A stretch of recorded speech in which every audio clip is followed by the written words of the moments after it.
can adults and young people work together on this? Because this is young people's future. Yeah, absolutely. I think what adults and children can both do is really talk about the climate change problem and the solutions, and make sure that policymakers and governments and society at large know that this is something we care about and something we want to fix. It's very easy in the day-to-day busyness of our lives not to keep it current and not to give policymakers the mandate to let them know that we want things to change. So there's been some recent research at the University of Oxford that looked into what fraction of the public really were in favour of climate action compared to the fraction that policymakers think are in favour of climate action. And there's actually much, much more energy and public will to deal with the climate problem than policymakers think. And so keeping it current, talking about it, is one of the things we can do.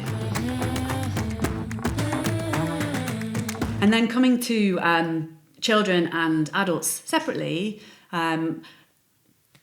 which is something of an artificial distinction because children will, of course, become adults.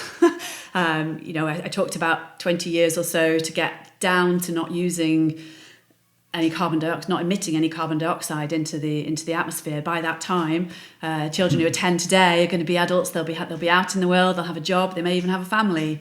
And so when children are adults and the adults today, what they can do is just try and make more of their decisions through a climate lens to be a good climate citizen. And that might be about who they vote for. It might be about what they do with their money, what bank they use, and also the decisions they make around their food choices, their transport choices, their energy for heating their homes. In the meantime, for children, I think what's most important is they just learn as much as they can about the solutions and about what needs to happen going forward to see the change that we want to happen.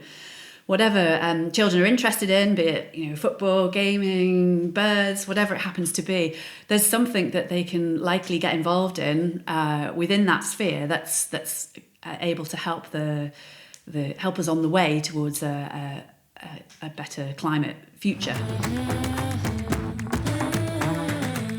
Ideally, do you think children should be involved in some of the decision making about this? Because at the moment, here we are, we're two adults, we're talking about young people over there, this is going to affect you, but then young people could be in on some of these conferences and decision making. What do you think? What would you like to see?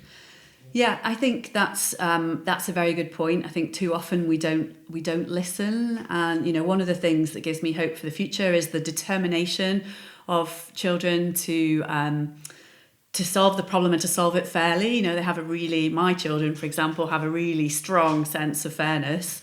And they think it's awful that people in other parts of the world are suffering because we in the West have emitted carbon dioxide into the atmosphere. And so involving them and adding their voices to the people who want to hold governments and policymakers to account and really enact change. And also their children are incredibly creative. They have great ideas, and so they're not as bound by the experiences we've had as adults, and they can genuinely think outside the box. And so encouraging them to just let their imaginations run wild, and who knows where that will take us in terms of solutions.